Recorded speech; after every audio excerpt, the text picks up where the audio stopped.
Another Saturday, another time for Ohio State to take care of business. They beat Purdue in somewhat exciting fashion in the time of the year where we see a ton of upsets, usually across college football. I'm Chris Drew.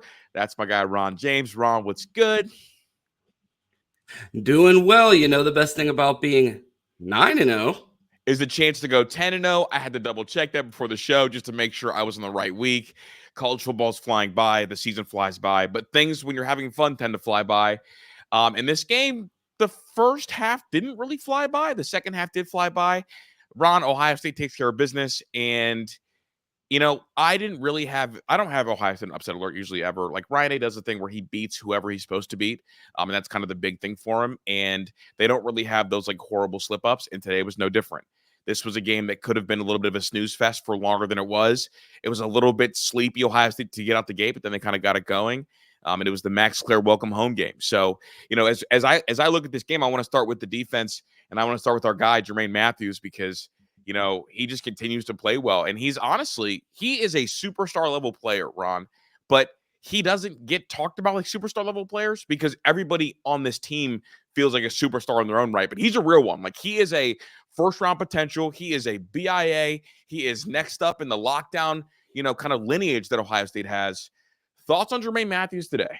Yeah, it's hard to get the attention that you deserve unless you're out there making interceptions like he did today when you have guys like Arvell Reese and Caleb Downs, where people are having arguments about which one of those guys is the best defender in the country. It's hard to get the attention that you deserve, like when you're a guy like Jermaine Matthews, a guy that could be a first-round pick in a year or so. It depends on if he decides to come back to the Buckeyes. And you saw him in his natural role back outside with Lorenzo Styles back in that nickel spot. And we had a lot of discussion about this scenario about, do you prefer having Jermaine in that nickel role versus outside, which allows Devin Sanchez to get on the field more. And a lot has been made about Jermaine Matthews tackling in the past couple weeks. And I think that's had a lot to do about the responsibility they had and what they were asking him to do in that nickel role. You see him back outside and gets back involved in the action today with that interception.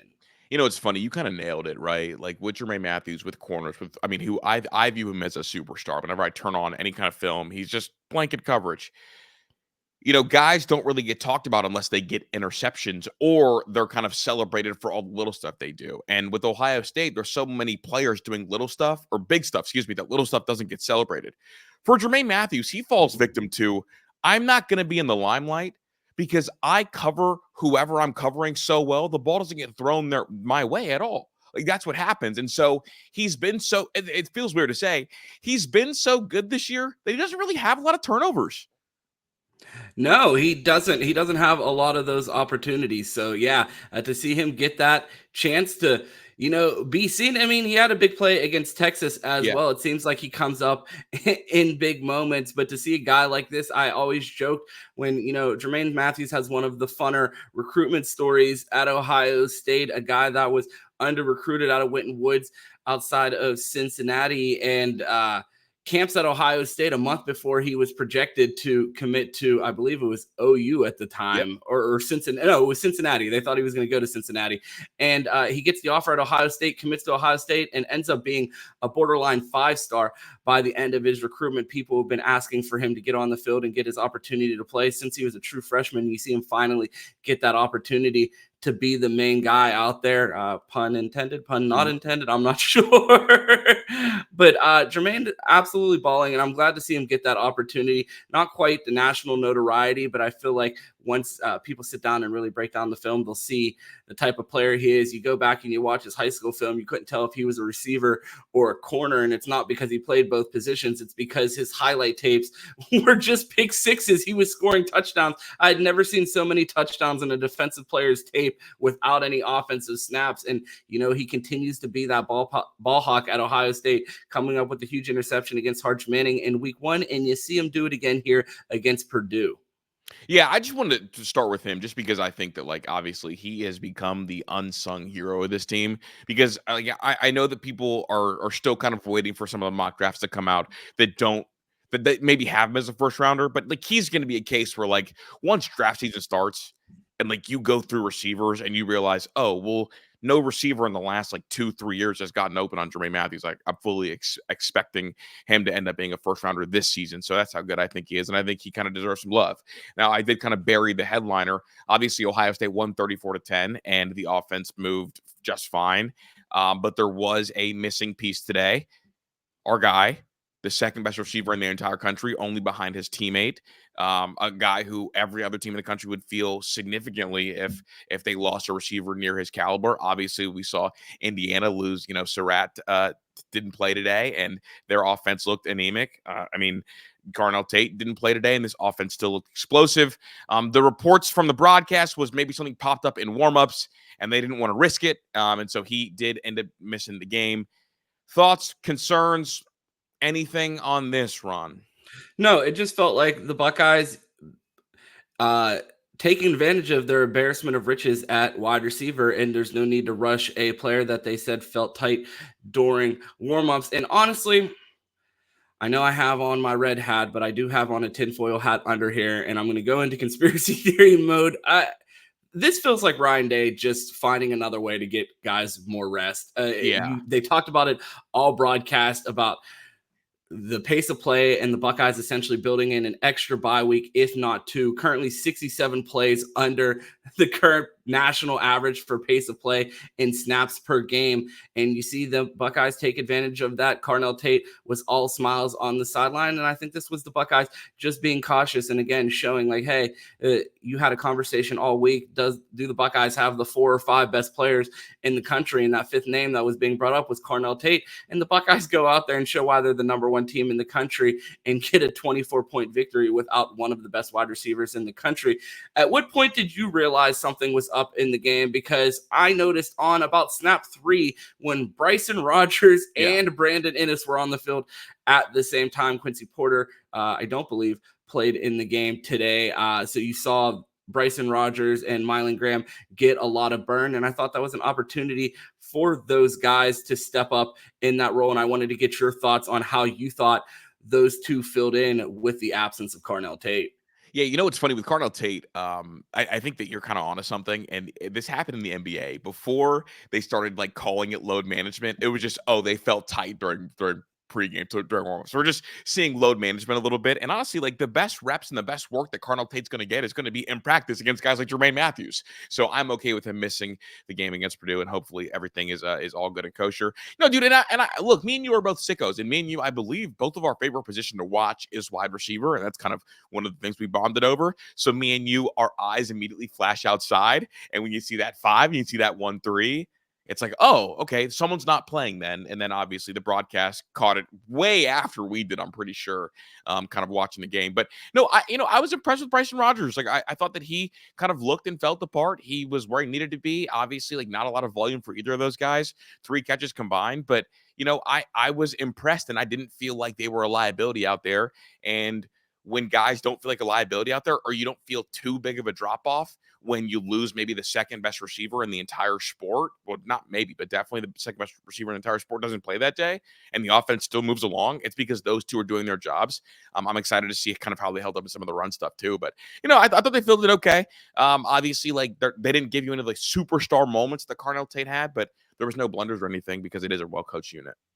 Yeah, Ryan Day has talked throughout the season about taking what the defense gives them. And I think this was a good example of Ohio State being true to that sentiment, because you see Carnell Tate go out, and it's not like some guy comes in and they're forcing the same amount of targets to him that they do to Carnell Tate. A lot of people asking throughout the year why Brandon Inniss doesn't have the stats that the other two guys have. You see Carnell Tate sit out of this game, and you look at the pass distribution, the Buckeyes still win by 24 points. Jeremiah Smith with 10 receptions, 137 yards. The next leading receiver in receptions is Purdue transfer in Max Clare with 5 catches for 59 yards. If you cut on the tape, you see that there are guys open, but there's only one football out there. And I thought today was an example of it. The Buckeyes offense went out there and handled business. I thought the running backs ran well. I thought that the wide receivers filled in admirably without Carnell Tate, and I thought they handled business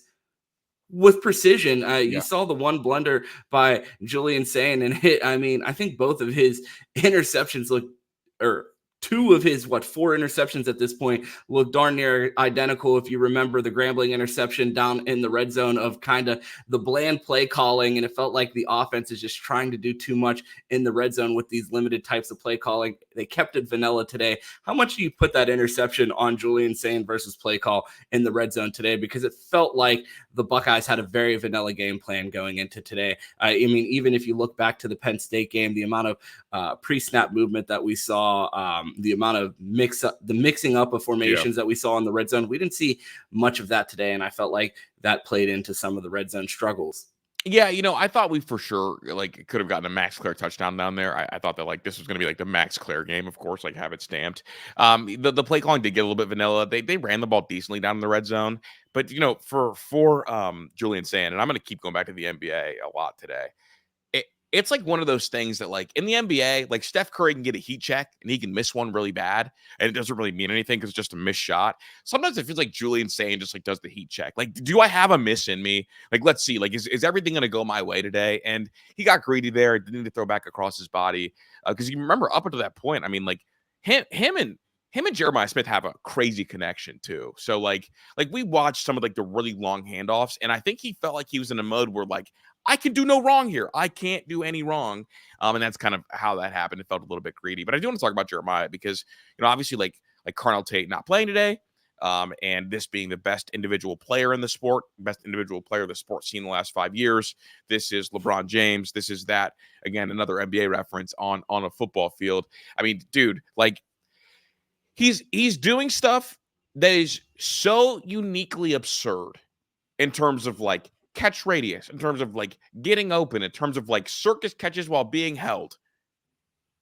And it's not surprising. None of it is. No, I think the most impressive thing about Jeremiah Smith this season, despite him being the best player and most physically imposing receiver in the country, I think it's been his maturity and selflessness this year. And Ryan Day talked about it at the end of the game of Jeremiah Smith understanding that this is a team game and there are going to be weeks when they scheme him out of the game and they just decide, hey, we're going to double you. And when you do get the ball in those situations, you have to find a way to come down with it. And it also opens things up for his teammates.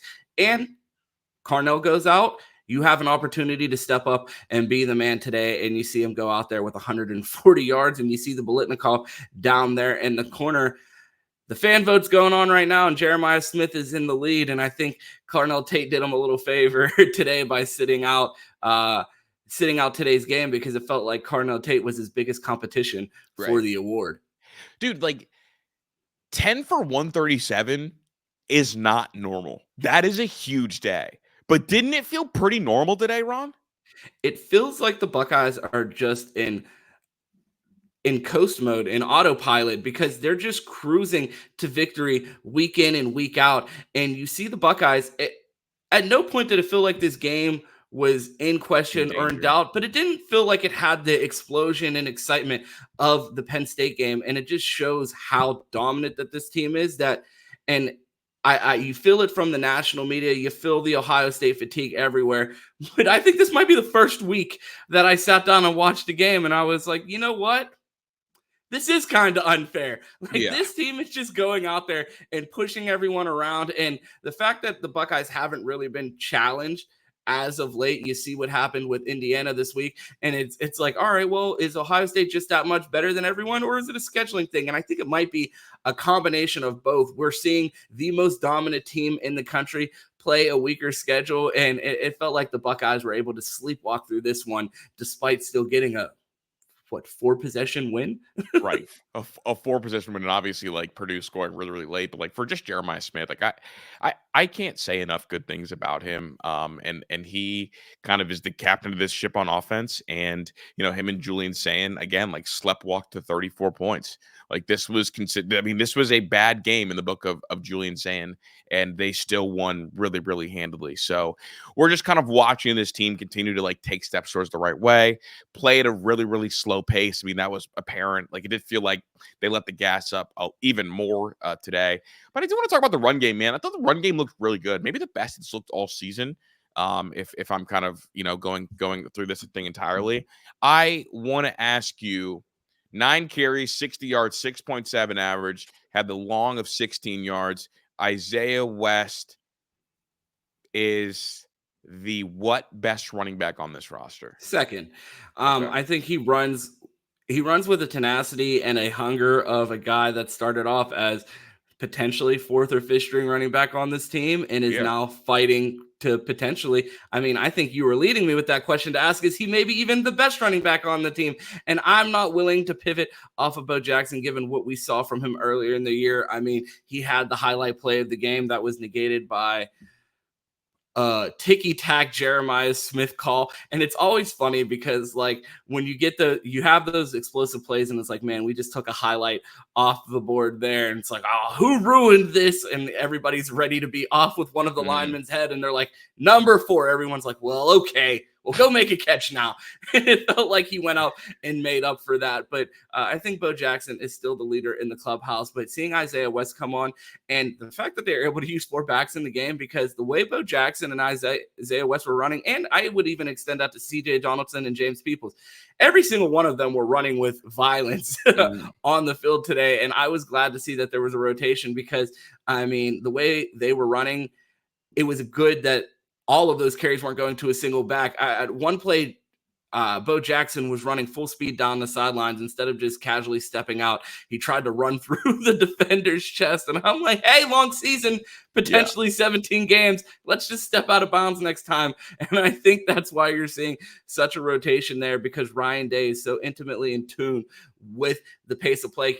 Chris, I wanted to grab the wheel a little bit and talk about one of these comments that we have from our guy C Williams 93. He said, we're still playing slower than what we need to. We could have turned it up and won by 45, but let them just cruise through these wins and let's dominate the playoffs despite the INT.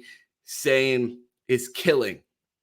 Chris, you did a clip earlier in this week for Bleacher Report talking about Ohio State's pace of play and what Ryan Day's been able to do as far as building a buy-in. I just wanted to get your thoughts on the pace of play. And I thought using all 4 running backs in the game today had a lot to do with them, again, continuing to control the pace of this game and keeping that defense on the sideline, because they know that the most important games are going to be played at the end of the year. Ryan Day had a great quote that you really built the video around earlier in the week about being able to turn the gas on. And our guy C Williams 93 mentioned that they believe the Buckeyes could turn the gas on. And Ryan Day confirmed that they can flip the switch and really pour it on teams. But right now they know what the mission is, and that's to hoist a trophy at the end of the season. And Ryan Day is more concerned about keeping guys healthy, as you see with Carnell Tate on the sidelines this week, versus putting up style points. And I think it might be, you look at Indiana and the way they struggled against Penn State, you're seeing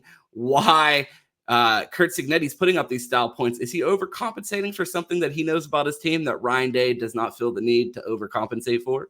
So before today, Ryan Day and Ohio State were on pace to run about 200 less plays from scrimmage than schools like Georgia, schools like Texas, like other like obvious playoff teams. Now, obviously, the chart's going to be updated today, but not only are they like 200 is like a game and a half. That's a lot of snaps that they're kind of on pace to play under them, obviously keeping them fresher. What else keeps them fresher is individual snaps per body. Now, Ohio State not only is slowing down the pace of play, but because they are so deep and now comfortable using their depth, essentially these starters by the end of the season, by the time they get to playoffs, these starters will have probably played the grand total of like 8 games because of how few snaps each individual body has on it. I mean, right now they're playing, I believe, 3 to 4 tight ends. I mean, today they played 4 to 5 receivers. They also played 4 running backs. I mean, the guy who's probably getting the most wear and tear on his body in terms of like snap count is Julian Sayin, and he plays the position that doesn't really require that much wear and tear. So, I mean, they're really slowing the game down and avoiding a lot of extra, mileage on these bodies. And it's also what it's doing is it's when guys are out there, like Bo, you made the comment about Bo Jackson on the sideline running, like taking a collision. So it's like, all right, because I'm so healthy, I'm willing to go 100 miles per hour and everything. And Bo Jackson and Isaiah West, because they're fresh and because they're in a deep room, are playing the position like they're trying to earn snaps still. They're playing the position like they're freshmen trying to earn snaps. And that is an incredible, thing to keep in front of them. For Isaiah West and Bo Jackson, I feel like as runners, they're the same person. I think Isaiah West is not as good in pass pro, and he doesn't have as cool of a name. And yeah, and you brought up the pass pro. You saw Isaiah West. I call them like told you so moments for the coaching staff, because I know they're on Twitter bookmarking and they see what the fans say and the lunatic fringe say. And they've been yelling at us since the beginning of the season. Hey, you're not seeing these young backs because we don't trust them in pass pro. And I felt like it was the Oprah told you so meme when Isaiah West gets blown up on pass pro and you see someone falling at the feet of Julian Sayin, something you never want to see. And it's like, all right, well, do you want to see this freshman running back, or do you want to see your Heisman contending quarterback on his back? And I'm like, well, if I could have my quarterback standing upright and my freshman running back playing, that would be ideal. But I think they made their point with that one. Earlier in the game, I talked about seeing Bryson Rogers out there on the first possession and knowing something was off. Well, I would have been even more concerned if the Buckeyes had the ball first, but the fact that I saw Riley Pettijohn out there on the first set of snaps for the defense, I was like, oh, okay, I already know what type of game this is. Yeah. Ryan Day is going to double down on this pace of play and keeping guys healthy, being that not only are we going to slow down this game, we're going to be rotating from the very first snap. And we have come such a far way from years of doing snap count breakdowns between the Georgia Bulldogs and the Ohio State Buckeyes, and seeing how much more Georgia is playing their true freshmen to Ohio State now, getting guys like Riley Pettijohn, Devin Sanchez, Isaiah West, Bo Jackson, all of these guys meaningful snaps, so that you're not having Sonny Styles backpedaling in a college football playoff game against Georgia for the first time at nickel. And it's like, it's kind of seems unfair to put this true freshman in this position. As Brock Bowers, by the way. Against Brock Bowers, exactly. So to see these guys get an opportunity to get their feet wet early, I feel like we are watching Ryan Day grow up as a head coach, and not just grow up as a head coach at Ohio State. I think we've watched him mature and put his stamp on the program and feels comfortable leading the program in his image. But I feel like now you're seeing Ryan Day prove to the rest of the country why he is in the elite tier of coaches in college football, because when you look at college football, there's only 3 coaches that have won national championships that are active. And one of them, I don't even know if people think of him as a national championship coach anymore, despite having 2 natties, given how far his program has fallen from its highest points. Yeah, Clemson, they might not make a bowl game this year. So, Ron, I've already told you that during this season, Ohio State would have a game where they have 13 different guys touch the football, not including the quarterback. You would have said what? Oh, man. You would have said no way. You would have said no. Yeah, exactly. I don't even know what I would have said, because I'm trying to think of words for it, because I'm doing the quick math in my head, and I'm like, would I have been able to convince myself a combination of running backs and receivers is going to hit that total? In preseason, most people had the expectations of the only running backs that we were going to see were James Peoples and CJ Donaldson, unless something went horribly wrong or Bo Jackson just kicked the door down of the running back room and demanded to be on the field, which he essentially did. But with the wide receivers not rotating as much as people would like to see them, I would have never believed that many guys would get a touch in a single game, given the lack of rotation in the wide receiver room and the preseason projection of James Peoples being the bell cow for this team, and CJ Donaldson being the power back to complement it. And now it feels like we have a 4-man rotation. Still might be too many, but we're seeing the entire wide receiver room play as well. Something that I just want to give flowers to. Peyton Pierce led Ohio State in tackles today, with the quietest leader in tackles that I've seen all year. It is cool to see him out there. Obviously, like, he is not the freak that Arvell is. He is not the freak that Sonny Styles is. But today he was out there and he led the team in tackles. Arvell only had 1 tackle. Obviously, didn't play as much as some of the other guys. But just for this defense, it's nice seeing that, like, the B squad, which I hate even calling them that, but like the other guys are also really, really good football players. And here we go. Just real quick, I thought Edric Houston looked the freshest and healthiest he's looked all year. Remember, he had the knee brace. There was a concern about the ankle early in the year. He looked a little hobbly early in the year. He started to kind of break through a little bit last week. I thought he was in the backfield all the time today. I thought he was really impressive. Absolutely. And that's something that we've talked about multiple times on the Bleacher Report platform this season, is that the Buckeyes have not even seen their ceiling on this defense, because Edric Houston, a guy who was slated to be the starting defensive tackle coming into this season, has been playing his worst ball up until the last 3 weeks in an Ohio State uniform, despite getting snaps in the college football playoff last year. And he got banged up early in camp, and there were questions all for the first couple months of the year. Is he still dealing with an injury? And you couldn't tell, is he hurt or is he just playing bad?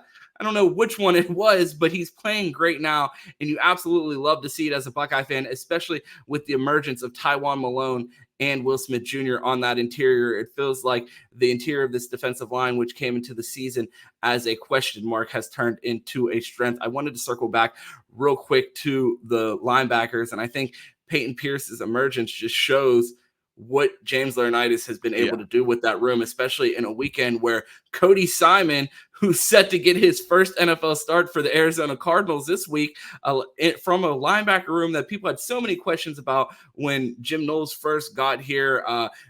Everybody knows the Kerry Combs and Matt Barnes' lack of tackling in that 21 defense, and to see where this linebacker room is now, where you have Arvell Reese and Sonny Styles, two guys that are showing up in mock drafts, both as first-round picks.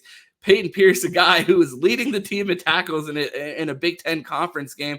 And then you have Riley Pettijohn, one of the best true freshman linebackers in the country, playing on the first defensive possession of the game. And you still have a freak show in TJ Alford, true freshman out of Vero Beach, Florida, behind him. James Laurinaitis completely transformed this linebacker room, and you're seeing it not only on Saturdays, you're now seeing it on Sundays as well. One more thing that I need to talk about, and I know that this has been something that we have been dogging on for a while now. Jaden Fielding, 2 for 2 with a 49-yarder and 4 for 4 extra point-wise. We still have not hit one over 50, but I want to give him his flowers today. Ron's looking through me right now. Just want to give Jaden Fielding his flowers because he didn't smoke one. I guess I'll give bro. I have such a hard time giving credit to the special teams. It feels like it's been one of the glaring weaknesses of the Ryan. Honestly, I think it might be the biggest weakness remaining in the Ryan Day era at Ohio State, as far as things that we've just waited for him to correct. And it feels like he hasn't got that completely right. At this point, it seems like Ryan Day knows that he can't make 50-yarders. I'm glad that he was able to go out there and knock that one through. It was close. I had to squint. I wasn't sure if that one was going to make it through. I think Ryan Day has an understanding of Jaden Fielding's range, and I do. What I'm more willing to give him flowers for is the fact that after having his struggles during the regular season last year, he seemed to lock in for the most part in the playoffs. I believe he only missed one field goal during that playoff run. So to see him, it was against Tennessee. Yeah. And so here we go. Here's Jaden Fielding, and I have not heard a single person talk about this. Jaden Fielding is from Texas. Jaden Fielding's whole career, he's kicked in domes and he's kicked in warm weather, right? So, like, against Tennessee, what? Outdoor in the cold. The glaring misses in Jaden Fielding's career come against two. Penn State and Michigan. Why? Late in the year, cold. If it's warm, I think Jaden Fielding's good. Well, someone clip this and get it over to the equipment team and get bro an extra pair of leggings for the Michigan game, because it sounds like all we got to do is keep our kicker warm and we're going to be just fine. Yeah, think about the signature glaring misses he's had. They've all been in cold weather. Right? Like he just can't kick when it's cold.